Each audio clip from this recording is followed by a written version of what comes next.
stress and hormones. So, Siobhan. Yes, I'm here. I put my headphones on. Is this a little bit better? Yeah. I can hear you better now. Okay, good. I can hear you better now. So we're going to tackle hormones first. Sure. Can you talk a little bit about hormones and women's health as it relates to weight loss? As it relates to weight loss. Okay, so when I talk about women's health, I really talk about it because we have at least 3 phases of our hormones that we go through as women. We have, the prepubertal phase, which really there's nothing going on. We have the puberty phase.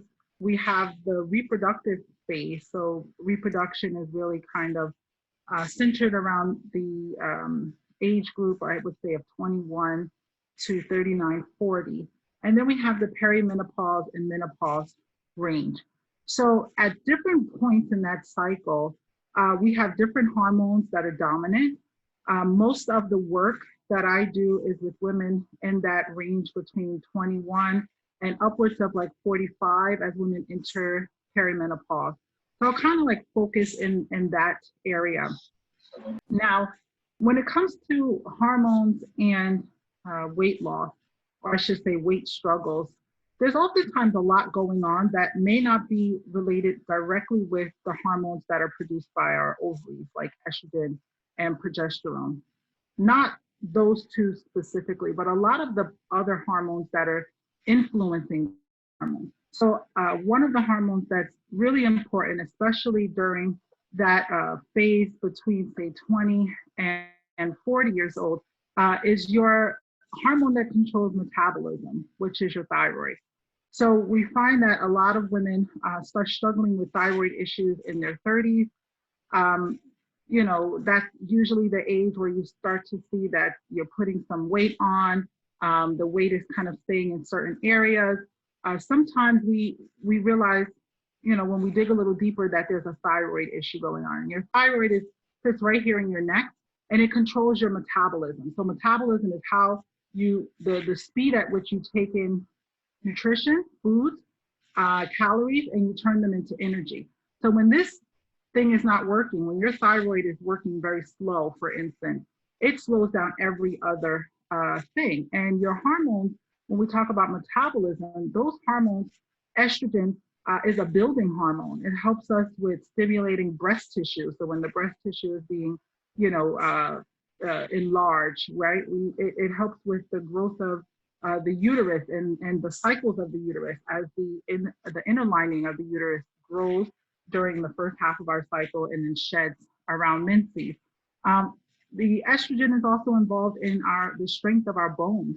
The bones becoming stronger and more dense during our reproductive years. So when I talk about hormones and weight loss, one of the main things that we talk about, especially if women are struggling, is we look at the thyroid. The thyroid is controlling metabolism, how you take calories and turn them into energy. If that's slow, that means that the calories that you take in are not going to be burned at the same rate as what you need them to be burned, and therefore those calories will hang around the body and increase the amount of fat reserve. So outside of estrogen and progesterone that the body is, the ovaries are making as primary hormones, I would look at the thyroid. I also would look at stress, and we're going to talk about stress in the 4th quarter of our time together, but I would look at stress because stress and longer term stress, you can say, or persistent stress, causes you to produce a hormone called cortisol. And cortisol itself, we'll speak a little bit about, but cortisol actually influences progesterone, and it actually steals from progesterone. So what happens is that also can slow down your hormonal cycle. That can also cause estrogen to look too increased, and therefore cause certain issues with your menstrual cycle, with reproductive concerns like fibroids and endometriosis and things like that. That can also be very triggering and also, very difficult for women to deal with. So when I think of weight loss, I probably start on the outside of the female hormones, and then I work my way in. What peripheral things are going on? Thyroid, your stress hormones, Your stress hormones also cause you to create fat and hold on to fat in the abdominal area. And so when a lot of women have that pouch or that pooch, right, that we call it, oftentimes it's hard to get rid of that pouch because the stress hormones are actually depositing fat in that area. It's causing you to hold on to fat in that area because the body sees it as a protective mechanism. But that fat we know is actually very inflammatory and not good for us. So I start from the outside. I look at thyroid. Obviously, you have to look at diet. What is the person taking in, right? What kind of activity they're doing, which is Joy's specialty. I look at their stress, and then I go in a little deeper and I look at some of the hormones that are being produced by the ovaries itself, estrogen and progesterone, in that balance. Awesome. I got one question, well, two questions. One related to hot flashes. And before we go to the hot flashes, since you were talking about the thyroid, let's go to this question. What are the signs of thyroid issues besides weight gain? Okay. So the thyroid actually can be hyperfunctional. It can be hypofunctional. So we call hypo or low functioning, we call that hypothyroidism. When it's over acting or overactive, essentially, we call that hyper. So hyper is high, hypo is low. Most of the people or most of the concerns when it comes to metabolism and weight, usually you're talking about hypo, so a low functioning thyroid. Remember, the amount of nutrients, the calories taking in, it's burned at a slower rate. So most of it stays here, right? So what comes in and what goes out, if it's not at the same rate or roughly the same rate, then this gets bigger and bigger and bigger, meaning the person. So besides the weight changes, you can have issues with your temperature, right? Because thyroid, if you think of it as a metabolism, almost like what do you call it? In your home, if you think of it as your boiler, for instance, it's going to produce heat, right? So the thyroid, when it's taking food in and then burning that food for energy, it's going to produce heat as a byproduct. So people who have low thyroid function tend to be colder in general. If they're in a room with everyone else and they have on a t-shirt, this person has on a sweater. So that's another major symptom. Another major symptom, again, when we think about fuel in and then energy out, things are slower. So even hair growth, nails, skin. So the skin is generally dry. The nails are brittle. They don't grow or they break very easily. Even eyebrows. People who have thyroid issues, they tend to have very thin eyebrows and they actually thin from the outside in. So it's not a bad eyebrow job. It's actually your thyroid. Another big presentation with hypothyroid that a lot of even doctors miss the connection is cholesterol. So having high cholesterol can actually be related to low functioning thyroid. So you might be having your cholesterol addressed with medication, but you still feel fatigued, you still feel tired. Those are other symptoms. You're generally colder than everybody. You can't figure out why. You can't, get this weight off. So you might have tackled the cholesterol part, but you still got all these other symptoms that actually, when you put them all together, they point oftentimes back to the same organ that's not functioning. So those are probably the major symptoms associated with a low functioning thyroid outside of difficulty shedding weight.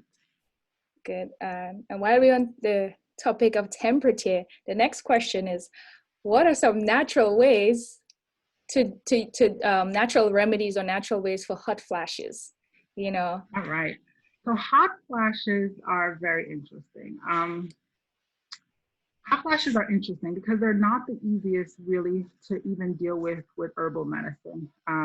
There are some things that I will give you guys some suggestions, but they're not always the easiest because it's not just a basic symptom. Oftentimes when a woman has hot flashes, what's actually happening, hot flashes occur when a woman is moving into that fourth phase, right? I told you the pre-pubertal stage, so as a child, then you have during that puberty, then you have as you move forward into that reproductive age between 20 and 40, and then over 40 going into 40, upward 45, and beyond that you have perimenopause and menopause. So hot flashes generally occur in that fourth phase, perimenopause into menopause. And really what hot flashes are is the body responding to having lower estrogen. So naturally what's happening is the estrogen is dropping because that's how we're designed. Fertility is no longer needed at that time in life. So historically, estrogen would go down.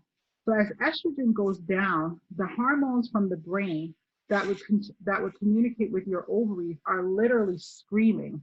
They're screaming to tell your ovaries, hey, make more estrogen, make more estrogen. The blood levels are low.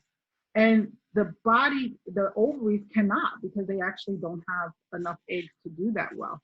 So the brain keeps screaming, and the same area of the brain that's screaming is the area of the brain that controls temperature.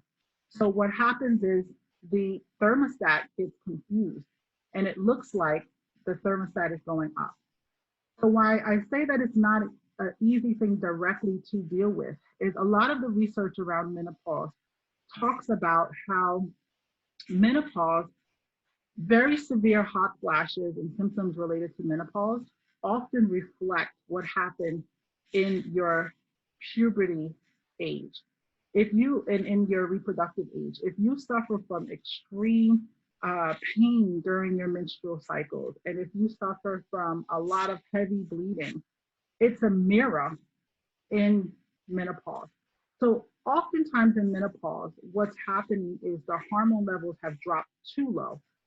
Some of the things that we do to support, so I'll give you just some basic things that are helpful. One of the things that are helpful is sage. So sage tea, sage is a herb that, we don't use most of the year round, but around, Thanksgiving, that characteristic taste in turkey and stuffing, that's sage. So sage, doing a tea with sage actually helps with hot flashes. There's an herb called black cohosh that also helps with hot flashes. But when those things don't give enough relief or the symptoms are very, very, very severe, you have to look into the hormone balance. It means that the estrogen levels have dropped a lot, but maybe progesterone has also dropped way too much. So now estrogen looks really, really high, even though it's low. Testosterone has dropped also. So again, there are things that you can do, sage, black cohosh, also using foods, right? So a lot of foods like seeds and nuts and different vegetables, they actually are what they call phytoestrogens, plant-based estrogens. Even soy, there's some controversy around soy, but those are all plant-based estrogens. So what they do is they kind of look like the estrogen in your body, and they sit on the receptor. And so what happens is that time of your life when estrogen is going low, you eating these foods, these seeds and nuts and plant-based vegetables and things like that, they actually will replace the estrogen that your body used to produce. It's not as strong, but it does sit on those receptors and cause some of the similar reactions. So changing your diet, reducing fat in your diet, reducing all those heavy meats and things like that in your diet, adding more plant-based foods, doing things like sage tea, a lot of different cooling teas, staying away from things like ginger and things that would make you hot. Those kinds of things wouldn't be good for hot flashes because they're going to stimulate hot flashes. But those would be the things I would say. You can try those dietary things, try some of those botanicals, and if they really are not doing the trick, it means that the imbalance is quite extreme, and you may need some help there. Good. I saw that cover face for the response when you talked about ginger being, heated. And we got another question related to menopause and hormones. Ladies, ask your questions. We're going to answer them. We're not just going to talk for talking's sake. So ask your questions. One of the questions is, can you explain the correlation between severe menstrual cramps as a young girl and menopause? Like, Sure. So they have both of them. What they have in common is hormone imbalance. So it's natural that a woman is going to go through menopause. Menopause is natural. And actually, I think a lot of women don't even understand why menopause happens. So let me just use a couple minutes to talk about that. Not even minutes, I'll do it in a minute. So women are born with all the eggs they will ever have. Okay, we are born with them. Some books, some literature say it's like 500,000. We're born with all the eggs we ever will have. This is why, in general, besides the exceptions like Janet Jackson and random people with lots of money who have children in their 50s, most of us stop having children, maybe pushing early 40s. Whereas men, on the other hand, can have children into their 70s, 80s, and often do. So they continue to produce sperm their entire life. And all it is about the quality of that sperm. That can change over time. Women have all the eggs they will ever produce. Those eggs are in what's called a dormant state. They're sleeping until you hit, your preteen age, prior to your first menstrual bleed. We call that menarche. So all of those eggs are sleeping. They are not fully developed. They're like immature.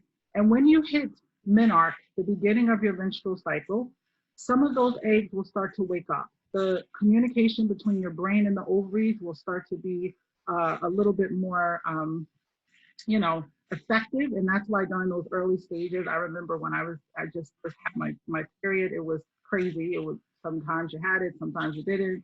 So it's that communication between the brain and the ovaries. It has to get, they have to become acquainted with each other. When they finally do, you are going to, every month that you menstruate, there is a race. The brain will put out communication to the ovaries. The ovaries will then start to produce estrogen. How are they produced? How are the ovaries producing estrogen? Those eggs that were sleeping, roughly 20 to 50 of those 500,000 eggs will start to race. And they race by producing estrogen. The one that wins that race, one or two, that wins the race are the ones that ovulate. Okay, so ovulation. Ovulation is those are the ones who win the race. They finish maturity. Okay, you ovulate if there's sperm around, there is intercourse, there's sperm around. Potentially, there's a possibility for the egg to be fertilized. Maybe a baby occurs. If not, you have a menstrual bleed. Right. So that's 1 month, 2 months, 3 months, 1 year, 2 years, 5 years, 10 years, 15 years, 20 years. So from the time you're 12 years old all the way to the time that you're 39, 40 years old, you are menstruating for the most part every month. If you have a child or two or three or four in there, you get a break. I always was super happy whenever I had children, like thank God, no periods for a while. But you pretty much are menstruating for that entire time. The link between having a very tough menstrual, um, menstrual cycle and menopause is hormone imbalance. So if you have things like PMS, fibroids, endometriosis, um, not so much PCOS. PCOS is a little bit of a different animal. You have pretty much anything that belongs in that family. Strong cramps, which kind of come under the umbrella of PMS.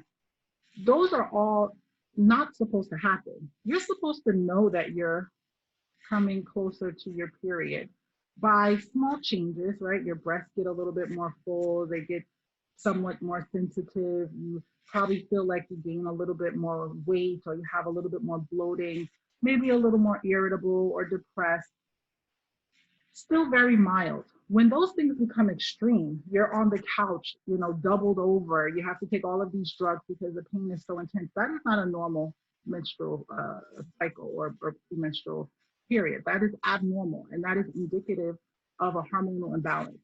When you get to menopause, that same imbalance shows because most women have never done anything about it between here and here. Most of what we do about it is doing birth control pills, maybe doing medications to just deal with the pain or whatever the symptom is, but we never actually address the imbalance of the hormones. So when you get to menopause, when estrogen drops, estrogen plummets. It drops all the way under the ground. When progesterone drops, it drops all the way under the ground. So it's just very extreme. And so therefore the symptoms of menopause are just as extreme as maybe the symptoms that you had early on in PMS. I know that a lot of people with, a lot of heavy menstrual cycles and pain. So I know that's a good information for them to hear about being hormonal imbalance and such. We're gonna jump back into like the weight loss thing. I know we had we had 8:30. Like I know these topics are really deep topics and just is a lot more information in the book. We're not trying to sell anything here, but I'm telling you, there's a lot more in the book that you can get in Dr. Siobhan's book, The Black Family Healthtopedia, especially when it comes to Black women's health. One of the questions we got here is, does having low iron keep you from losing weight or weight loss? Low iron, no, not so much. I mean, low iron, the major issue with having low iron is fatigue, right? Because iron carries part of your hemoglobin, which is what carries oxygen in your red blood cells, you require iron for your hemoglobin. So when your iron is low, generally you are not carrying around oxygen to the capacity, so you're fatigued. Now that fatigue and that lethargy, just not wanting to do anything, perhaps that demotivates you from exercise, right? Or that causes you to, want to, feel like you need more pick-me-ups throughout the day, more sugar, throughout the day to keep you going, but not the iron directly. We also know, like during fertility, one of the issues of having low iron is actually that it's linked to low birth weight babies. So the babies actually have lower birth weight when iron is low. Low iron also has an effect on your immune system. So it doesn't make your immunity as strong. So it has a lot of other, I think, peripheral effects outside of just fatigue, which most people know of it for. But that fatigue can then, like I said, demotivate you for doing things that would actually facilitate weight loss. Okay, ladies, I get some more questions in here about iron, but if you have any questions pertaining to hormones or what else we spoke about, we talk about fertility, we talk about menopause, any type of those questions, now is your chance, because we're going to move into the next couple topics, all right? One of the questions is, what is the best source of iron? I know I took iron a long time ago in a pill form. I know you can get it from foods, but I think I had a low anemia and the doctor prescribed in a pill form. And I know the pill is not always the best thing, but what are the best sources of iron? I think, iron in the pill form is not bad. It's the kind of iron in the pill. So the form of iron that I suggest, and you can really find it anywhere, you just have to look for it in particular. They call it non-constipating iron.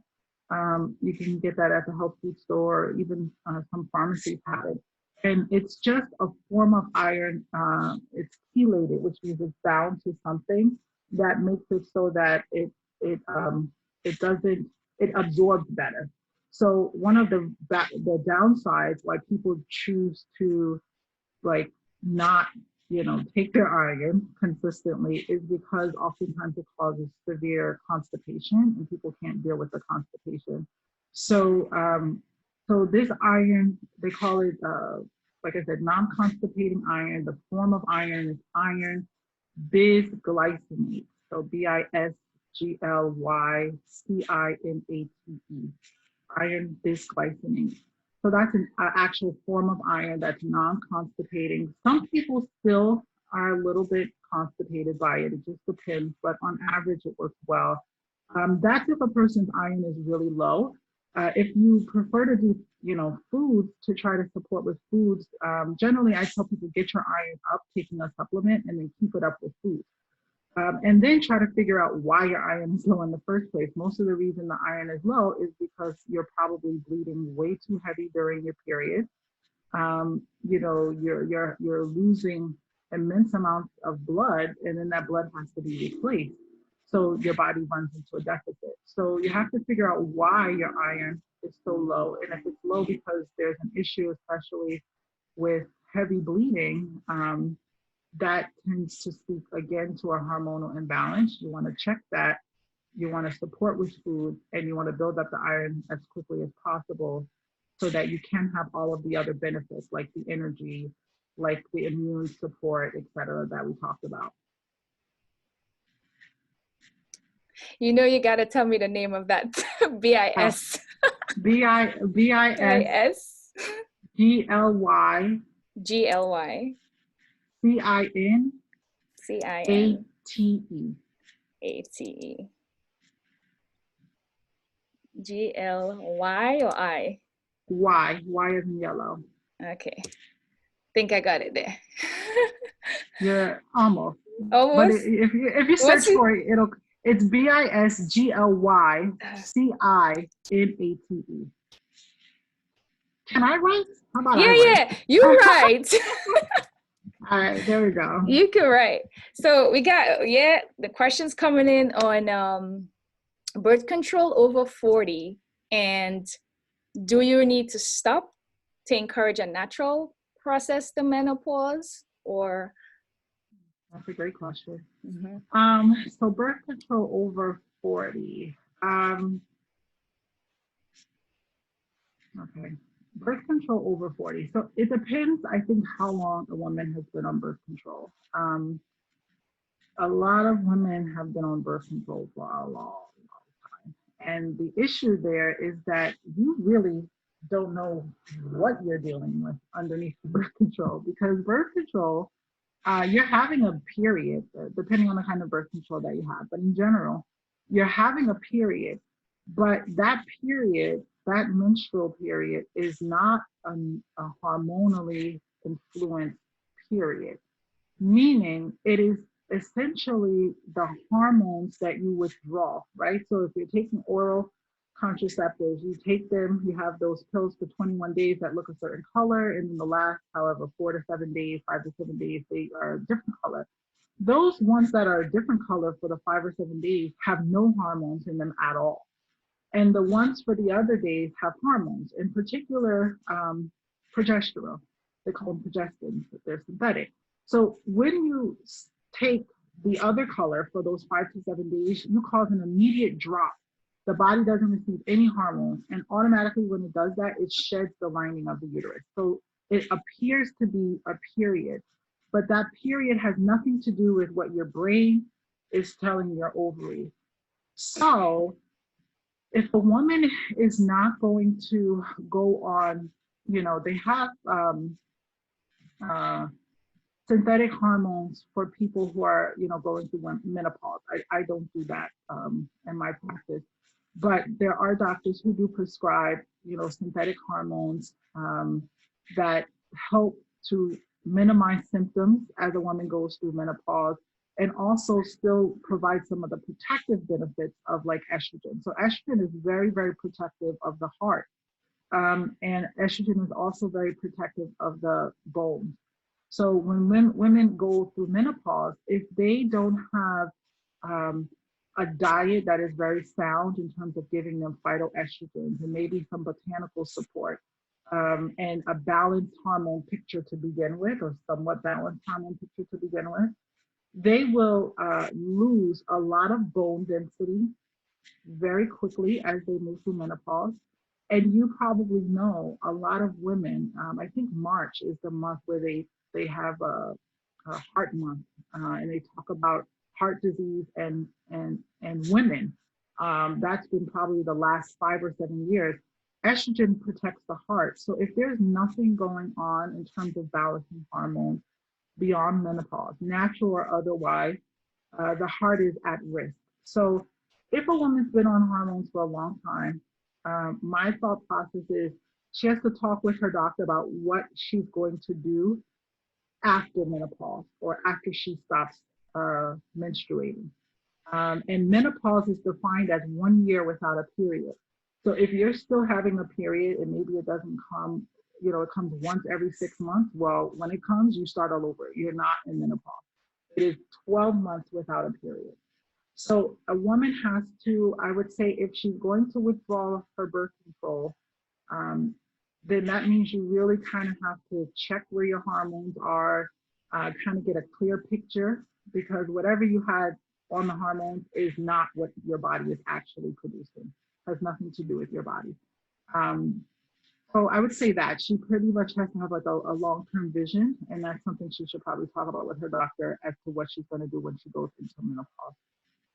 Okay, good, good. I get in a lot of hormone questions now. I was just about to jump into the stress eating, but we will answer two more questions. One, does hormonal imbalance affect the quality of eggs, or are the quality of eggs predetermined along with the number of eggs? Great question. So no, hormone. Sorry, hormone imbalance. So let's answer part of the question first. The number of eggs are predetermined, but the quality of eggs are not, right? So we talked about most women on average start with 500,000 eggs. I mean, I think that's like a rough guess, essentially, because I don't know who's counting all those eggs, but it's a large number of eggs that we start out with. Then the quality of eggs, however, can be influenced by hormonal imbalances. The reason being is that the eggs are receiving, remember, signals from the brain. And the eggs essentially will put out their hormones, estrogen and progesterone, estrogen first, progesterone later, depending on that signal from the brain. Some of the things that can interfere, and this might be a nice layover into the next questions on stress and things like that. Some of the things that can interfere with that communication to the brain are things like stress, nutrition, right? Because the eggs are doing a job, and just like their cells, just like every other cell in the body, if they are not given proper nutrition, they cannot do their job well. When there's too much inflammation in the body, that inflammation can also cause there to be damage to the egg because of damage to the DNA. So when there's a lot of inflammation, a lot of free radicals, um, that can damage the DNA, and then the eggs can't do their job properly, which is to put out hormones, go through that whole race, develop, and ultimately become, a human being if fertilized. So yes, the number of eggs are determined. The quality of eggs are dependent on many factors. Hormone imbalance, definitely one of them, and how it relates to hormone imbalance has to do with things like stress, oxidative stress, so physical perceived stress and oxidative stress, which is like free radicals, inflammation, and nutrition. Good. Thank you, Siobhan. We got two more questions, I think, about hormones. So does hormone fluctuation, could it be tied to low iron? That's probably an easy one to answer. Yeah, we talked about that in the sense of if you're bleeding too heavy. Why would you be bleeding too heavy? That has a lot to do with having too much estrogen oftentimes. When you have, and this is one of the things Joy mentioned, I talk about a lot in the book, is estrogen dominance. And estrogen dominance, essentially, there's kind of two ways of having estrogen dominance, either really having too much estrogen or having what's called a perceived dominance, which means you have normal estrogen, but your opposing hormone, that second hormone, progesterone, is way too low. When you have too much estrogen, estrogen is what actually caused the layer of your uterus, the inside layer, we call that the endometrium. That's what actually allows the endometrium to grow, okay? So the first part of your cycle from day zero is marked by the first day of your bleed, all the way up until day 14 is dominated by estrogen. And that is when you are actually building almost like a cushion inside of your uterus, because the next part is that you're going to ovulate, and that ovulated egg might find a sperm, and then they need to come and deposit, lay down in that nice bed that estrogen made. Okay. So if there's too much estrogen, it means that the bed has many, many, many mattresses, if you will. It is way too thick, or it's just overgrown. So if there's no sperm that meets up with that egg and fertilization doesn't occur, you have a menstrual period. Now, all that tissue that's built up, if the tissue is supposed to be this much and the tissue is this much, well, guess what's going to happen? All that tissue now has to shed. Now, that's going to cause a very, very, very heavy menstrual bleed. And that heavy menstrual bleed and the blood loss will lead to overall blood loss. And then that blood loss is shown oftentimes as an iron deficiency anemia, because you've lost a lot of blood cells, including the iron. We got one more question before we jump into stress. Is menopause linked with hypertension? How naturally can one lower hypertension? So we could take like a quick. Yeah, so just in general, remember I said that menopause is, you're going to have higher risk for heart issues because estrogen actually supports our heart. So to give you this in context, before menopause, women have less heart attacks than men, okay? Because we have estrogen in our favor. Men hardly ever have estrogen. They have a little bit, but nothing significant. After menopause, women's rates of heart attacks equal or exceed slightly the number of heart attacks men have. So for the first majority of your life, if the average person is living 75 years or so, for the first 3/4 of your life, you have protection over heart issues. After that, you kind of even the playing field. So yes, if you have hypertension now and you're not in menopause, you need to check that, because that, along with the clotting that can occur later on in life because of the lack of estrogen, the amount of just overall, it has a lot to do with the dynamics of the blood. So blood clots later on. If you have hypertension now, yeah, you should probably work on that. Best way to deal with hypertension, best way is exercise. Best way is exercise. Second, after exercise, is diet. Actually, I was doing, there's a summit, and I'll pass this through Joy, that I am part of. It's called Healing Hypertension Summit. It's a free summit that's going to take place in June. And I did the module on hormone health and hypertension. But there's 19 speakers. It's 100% free. And this is kind of the place you want to be. And actually, one of my giveaways is talking about the dietary aspect, what you can do to deal with hypertension from a dietary standpoint.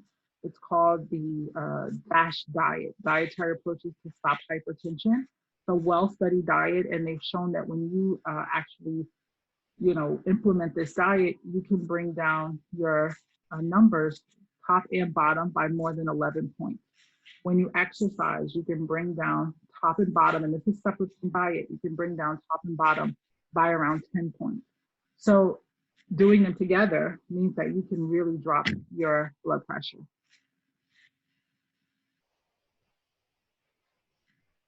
Joy? Oh, there you go. I'm here. I was, okay. When I mute myself, I tend to like disappear. But great questions, ladies. Thank you for asking them. As I said, we're here to answer the questions and not just, talk. But we're going to jump into stress eating, what we've been dealing with for the past 2 months because of this whole COVID crisis. I know it's me. You all know I'm a health nut sometimes. Even I find myself like constantly like eating something and I'm not even hungry. So for me, I'll just say, for one of the ways I combat my stress eating is exercise. Honest to goodness. And Dr. Siobhan could talk more on that and how it relates to, your overall like women's health. But exercise, and it just makes you feel to eat healthier. You know, like you'll take a second look at a bag of potato chips when you just had a 1 hour crazy intense exercise session or a run or whatever it may be. Yep. But if you don't exercise, you know, you wake up in the morning, your day just goes through the whole day and there's no movement in your body other than we all home sitting by the computer doing work. And there's a sort of a, I guess, not laziness, but just that non-movement type of non-energy kind of thing, and it's going to make you snack more. And I don't know, Siobhan, you could probably touch on that. Why is that? When you don't move a lot, why does it make you eat more? Because I find even with the kids, they ain't doing nothing, but they're always hungry. Like, where's the The impetus to eat. You know, that's a good question. I can't say that I know 100% why when you have this. I think honestly because you're just trying to pass time. I think uh,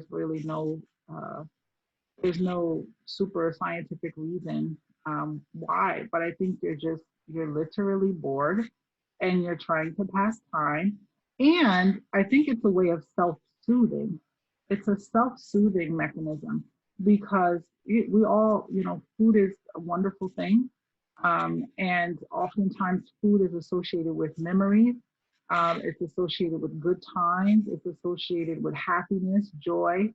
And oftentimes, like we're having to physically, not even physically, we're having to like literally like pull ourselves up by our bootstraps because, you know, sometimes those emotions come in where you're feeling bored, you're feeling trapped, you're feeling scared.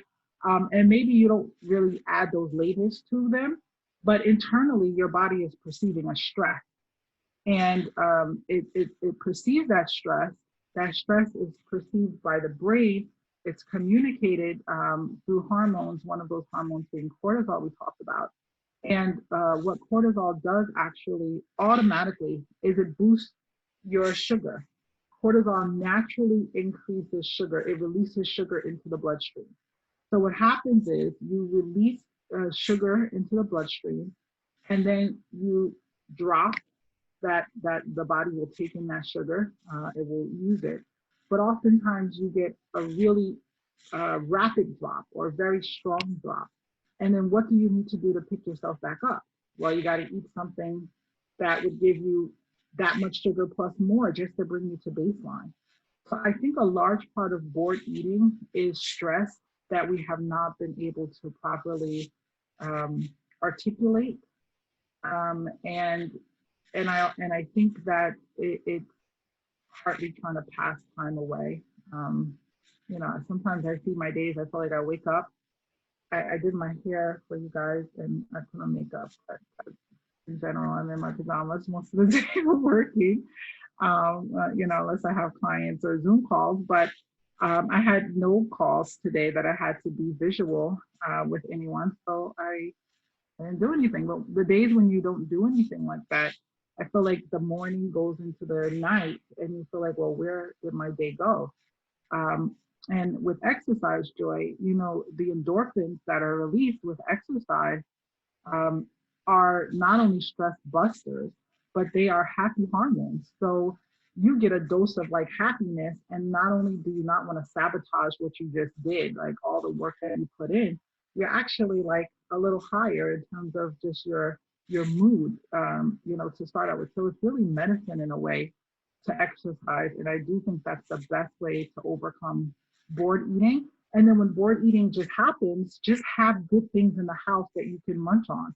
So I was talking to Joy one day and I'm like I always have popcorn in my house, specifically organic popcorn because corn is highly sprayed with, you know, pesticides and stuff like that and genetically modified. So I always have organic popcorn in my house. And I snack on that whenever I'm feeling munchy because you can actually eat a lot of popcorn and not be a lot of calories. That's the trick. You can eat like 2, 3, or 4 cups of popcorn and it's hardly any calories. So if you're just like somebody who just wants to do this and it's, you know, soothing, popcorn is a good thing to have. Um, you know, I have other random things like I like olives, even though it's fat, it's good fat. So I have olives sometimes, and that salt when you want a kind of a salty taste. Olives do the trick for me because they give me that salt and they're like sour. So I have olives around the house. what else random do I have here? I mean, I have stuff for the kids, and sometimes I get into that also. But for the most part, I just try to have things that I like to snack on or that I can eat a lot and not feel guilty. Fruit. Um, yeah, that's Awesome. my Like tip. those are some of my snacks too. I do get the popcorn. I don't think it's organic. I got the oval, red and whatever, ovalon. Hmm. I don't think Try that to get one is organic. organic. Try to get organic. It's not a big difference in cost, but Mm-hmm. corns are a lot of them are genetically modified. So I always try to do organic corn. Organic popcorn. It's not a big difference in price. And I think, getting one of those things of popcorn, it literally you can pop how many, 5, 6 times, and you have, your snack to go. Yeah. So, the next question I was going to ask you is like, what are the easy ways to help? But you started talking, and sharing some of your, snack tips. And one of the things you said was not keeping, just keeping good stuff around. Yep. And I realized one of the things I try to do is not keep too much snacks around. So there's Mm-hmm. apples and pears, and every time I look for one, it's gone. So because that's the only snack in the house for them to eat. So there's no Oreos here, the popcorn Mm-hmm. finished because we pop popcorn every other day of the week or something like that. So it's really when it comes to, like, I find for the past 2 months, we at the beginning we started thinking that we needed to buy snacks. So you go to Costco with the giant sized things and their cousins, and we get 2 things of muffin, thinking, well, okay, you're in quarantine, we're going to eat a lot. But then I was like, no, we don't need to buy those things. Or somebody said Cheetos. you know we do we don't need to buy those things. Let's buy the good stuff, the apples, the bananas, let them eat that. Because if we buy the muffins, and Costco muffin is like a big it's like giant size. Feed 2 people or 3 people. Right? So we were Yeah. like, let's not buy that. With the same amount it costs to buy that, you can get 2 bags of apples. So some like that's some of the ways, in terms of combating the bored eating, because you're gonna feel bored, you're gonna want to eat, but having the right stuff around the house. And pickles is another thing, because I like olives Oh, I too. love pickles. Yeah, I know the questions came up about hypertension and they can be salty along with olives, but those are kind of my favorite things because they're so satisfying, I think. Um, and one of the other things we've been doing is it's getting a little warm this week, but the past weeks it's been cool. So making soups, and I feel like soups you can have a couple times even in the day, and they're not a lot of calories, and they also kind of are satisfying in a way. So we were doing soups at some point. It's obviously getting a little warm to do that as well, but a lot of fruits, trying to move. Yesterday I went out for a run. It was so terrible with my allergies. So I didn't do anything today. But yeah, just and besides the allergy feeling, I really did feel good yesterday. And some days are better than others when you can exercise. You really choose not to sabotage yourself. Right. I mean, ladies, if you guys have any more questions, please let me know. I should see it in the inbox there, but it's 5 minutes to 9, so we want to not Ah, keep you too long from whatever else you probably have to do. So if you have any more questions, please put it in the chat box. This is a big thank you COVID hug from us for joining this session. And this is all the information here where you need to get the book from Dr. Siobhan, the Black Family Healthopedia. It's drsiobhannd.com. You can go there and find the book. Find us on actually, if social. I just want to do a small plug. I just finished my, I'm calling it the Healthy Hormone Blueprint. And this is, if you subscribe to our um, website, essentially, kind of to stay up with different news and things that we have, this is kind of my gift to you. So it's 5 days of how I walk along the process of building healthy hormones. So I call it a blueprint because I take you day by day in the 5-part process. And when you go on my website, there'll be right under the header where you see my picture, there'll be something where you can put in your email address, and automatically you'll get your first day in your inbox. And each day I will send you something to kind of give you, and each of those days actually give you a tip. So not only is it giving you information, but it's telling you how you can actually move forward with, trying to support healthy hormones in a natural way. And, at the end of it, if it's something